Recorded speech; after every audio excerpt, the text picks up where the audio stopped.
It's a pleasure to be here today and to talk about an issue that's very dear to me, just looking at the nation as a whole and also in my own family. I've got a 10-year-old and a 12-year-old that are trying to wend their way through the public school system in Virginia. I'm going to talk to you today about generations and about generational change and what it implies for educational reform. And let me just say at the outset that whenever I talk to groups about generations, I'm always afraid that I'm going to intimidate some people, or some people might think that this is a very impersonal, abstract, sort of social science concept. So I have a number of devices to try to make this subject of generational change just a little bit more personal and concrete. I'm going to ask you all now to pay attention to this following cartoon, for example. This looks at 3 sets of high school sweethearts at 3 different years, right? As you can see, 3 different suggestions in these years. The point of this cartoon is to bring home something I'm sure has occurred to a lot of you, which is that your generational location in life strongly shapes how you see life. This doesn't necessarily mean you actually had one of these conversations. You get a show of hands here, maybe a little vote. But I am sure you can appreciate how each of these images says something about the youth mood of the era. In the early 1950s, the focus was on fitting in, meeting high social expectations, making long-term choices at the earliest possible age.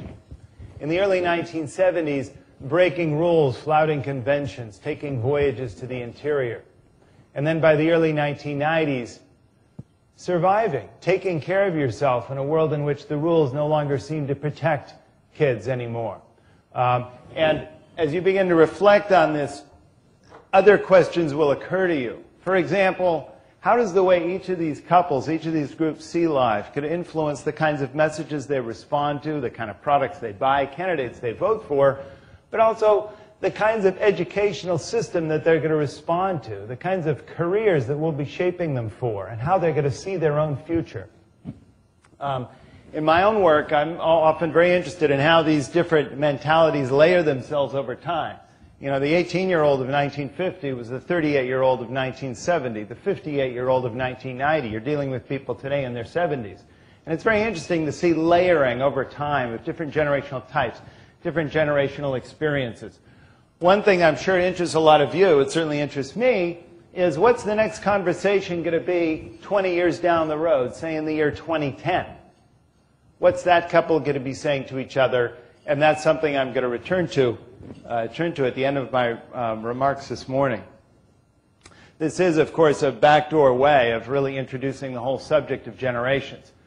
Generations are defined by a lot of things, attitudes, behavior traits, self-identification.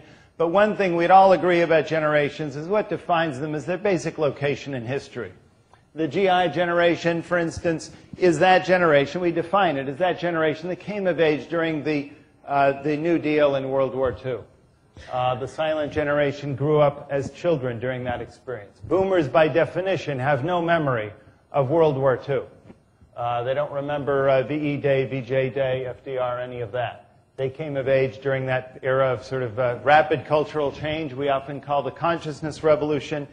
Gen Xers have no memory of the American high. We often define Gen Xers as those Americans who do not remember the assassination of President Kennedy or anything before that event.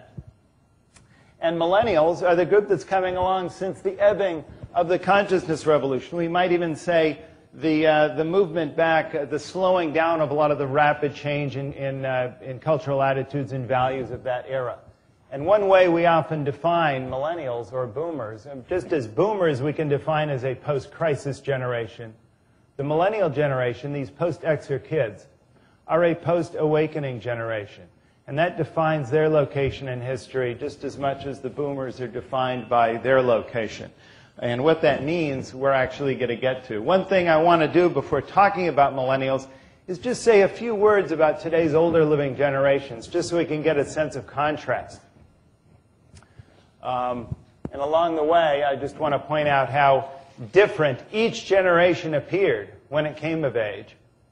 What a surprise it was at the time. That is to say, not only is each generation different, it's different in a nonlinear way. Each generation represents a turning of a corner, not a continuation of trends, but it was a changing of trends. And finally, just a couple of words about what each of these generations meant for education and the educational system in this country, public attitudes toward education. I want to start, say a few words about the GI generation, the government or general issue generation, as it's sometimes called. Tom Brokaw wrote a book called The Greatest Generation. I think that describes how a lot of us younger Americans feel about them, for all the great things they built, all the great things they did. One question, though, is rarely gets asked is, who built them? Where did they come from, anyway? And it's a fascinating story. It actually goes back to the first 2 decades of the 20th century, when parents and communities fussed over these kids and protected them in an effort to make them grow up to be as good as the previous generation had been notoriously bad, or at least in the press were regarded as bad. This was often called the lost generation. Very high rates of crime, of suicide, of violence, of drug abuse. That was the era when Coke had the real thing, I'm sure you recall. And these GIs were protected. They were given vitamin pills and pasteurized milk, and they were given packaged foods. The Harrison Drug Act, even prohibition, were efforts to keep dangerous things away from them.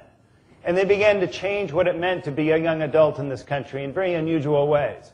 They were the first uniformed members of youth groups, Boy Scouts, Girl Scouts, Campfire Girls, 4-H clubs. In the early 1920s, these were the first Miss Americas. In the mid-1920s, they started changing attitudes in high schools and college campuses toward a new ethic of collective cooperation. These were the all-American heroes by the late 1920s in Charles Lindbergh. And of course, later on, they became the world-moving CCC dam builders and tree planters, the heroes of World War II.